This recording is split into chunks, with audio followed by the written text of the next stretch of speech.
Hi friends, hi children's, అందరూ ఎలా ఉన్నారు? నేనైతే చాలా బాగున్నాను. మీరు కూడా బాగుండాలని మనస్ఫూర్తిగా కోరుకుంటున్నాను. సర్వేజన సుఖినో భవంతు.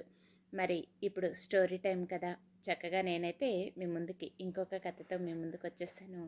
మీతో పాటు తెలుసుకోవటానికి నేనైతే సిద్ధంగా ఉన్నాను. మరి మీరు సిద్ధంగా ఉన్నారా? చక్కగా హాలిడేస్ వచ్చాయి కదా, చక్కగా మంచి మంచి కథలతో ఎంజాయ్ చేద్దామా? రోజుకొక కథతో, ఓకేనా? మరి కథలోకి వెళ్ళిపోయే ముందు మీరు మొట్టమొదటిసారిగా ఎవరైనా మన ఛానల్ని చూస్తూ ఉంటే ప్లీజ్ లైక్, షేర్, సబ్స్క్రైబ్. తద్వారా కథలు అనేవి ఎక్కువ మందికి రీచ్ అయ్యే అవకాశం ఉంది. సో ఇంకా మంచి మంచి కథలతో నేను మీ ముందుకు రావడానికి ప్రయత్నిస్తాను. ఇంకా ఆలస్యం చేయకుండా కథలోకి వెళ్ళిపోదాం.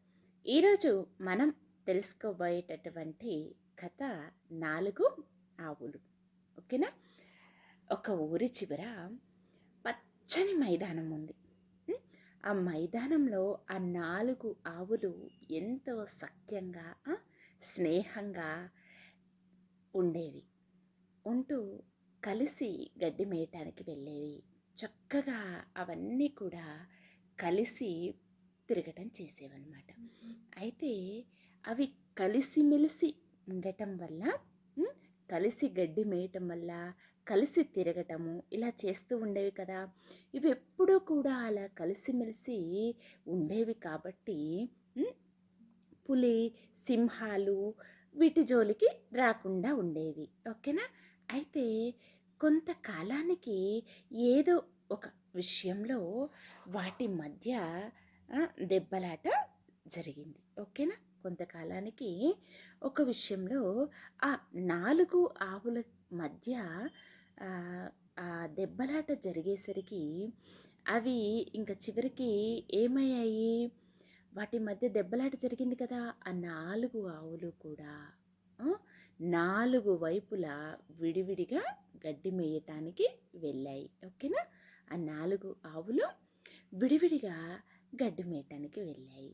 ఆ విడివిడిగా వెళ్ళేది ఆ ఆవులు అలా వెళ్ళాయి కాబట్టి ఇక ఇవి గమనించాయి అన్నమాట. ఈ పులి, సింహం ఇవి గమనించి ఇదే సరైన సమయం అని అవి ఇక అనుకొని చివరికి ఏం చేశాయి? పులి, సింహము ఆ పొదల్లో దాక్కొని ఒక్కొక్క దాన్ని చంపేశాయి. ఓకే? పొదల్లో దాక్కొని ఒక్కొక్క దాన్ని చంపేశాయి అన్నమాట. చంపేయటం వల్ల ఏమైపోయింది పాపం? అవన్నీ కలిసిమెలిసి లేవు. దెబ్బలాట పెట్టుకొని అవన్నీ చివరికి ప్రాణం మీదకి వచ్చేసి అలా చనిపోవటం జరిగింది ఆ పులి, సింహము చేతిలో పడి. అయితే మరి మనం ఇప్పుడు దీనిలో తెలుసుకోవాల్సిన నీతి ఏంటి? గెస్ చేస్తారా ఎవరైనా? మనం ఇందులో తెలుసుకోవాల్సిన నీతి ఎప్పుడూ కూడా కలిసిమెలిసి ఉండాలి, ఐకమత్యంతో ఉండాలి. ఓకేనా? ఐకమత్యంతో ఉంటే మనకి ఎటువంటి ఆపద కూడా రాదు. అవునా కదా? అవి కలిసిమెలిసి ఉన్నన్ని రోజులు కలిసిమెలిసి చక్కగా గడ్డి మేయటానికి వెళ్ళటము, తిరిగి వెళ్ళటము జరిగినంత సేపు కూడా వాటికి ఏమైనా ఉందా? ఏమీ లేదు కదా. చక్కగా ప్రశాంతంగా ఉండేవి. ఏ రోజైతే అవి దెబ్బలాట పడి ఆ మనస్పర్ధల వల్ల ఆ 4 ఆవులు విడిపోయి 4 వైపులకు వెళ్ళి అలా గడ్డి మేయటానికి కానీ తిరగటానికి కానీ వెళ్ళటం వల్ల అవి ఏం చేశాయి? ఇదే సరైన సమయం అని కనిపెట్టేసి చివరికి ఏమైంది? ప్రాణం మీదకి తెచ్చుకున్నాయి. అవునా కదా? అది కలిసిమెలిసి ఉంటే బాగుండేది కదా. ఐకమత్యమే మహాబలం అంటారు పెద్దలు. అవునా కదా? ఈ కథ ద్వారా మనం తెలుసుకునే నీతి ఇదే. ఐకమత్యమే మహాబలం. ఓకేనా? ఎప్పుడైనా అందరూ కలిసిమెలిసి ఉండాలి.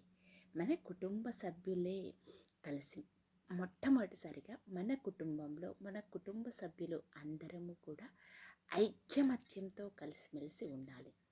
ఆ తరువాత మనం చదువుకునే దగ్గర మన స్నేహితులతో అయితే ఏంటి, ఇంకా అందరితో కలిసిమెలిసి ఉండాలి.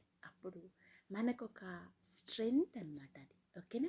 ఒక బలం. అవునా కదా? ఏమంటారు పిల్లలు పెద్దలు? చక్కగా ఉంది కదా ఈ కథ. సో ఈరోజు మనం తెలుసుకున్నటువంటి 4 ఆవుల కథ. మరి పెద్దవాళ్ళైతే చక్కగా పిల్లలకి ఎక్స్ప్లెయిన్ చేయండి. పిల్లలైతే మీ ఫ్రెండ్స్ చక్కగా అమ్మమ్మ వాళ్ళ ఊరు నానమ్మ వాళ్ళ ఊరు వెళ్తూ ఉంటారు కదా, అక్కడ స్నేహితులు ఉంటారు కదా, వాళ్ళకి మీరు విన్న కథల్ని షేర్ చేసుకోండి. ఓకే? మరి మీ విలువైనటువంటి సమయాన్ని కేటాయించి ఈ కథను విన్నందుకు నా హృదయపూర్వక ధన్యవాదాలు, కృతజ్ఞతలు తెలియజేస్తున్నాను. మరి మరొక కథతో నేను మీ ముందుకి వచ్చేస్తాను. సర్వేజన సుఖినో భవంతు. Thank you.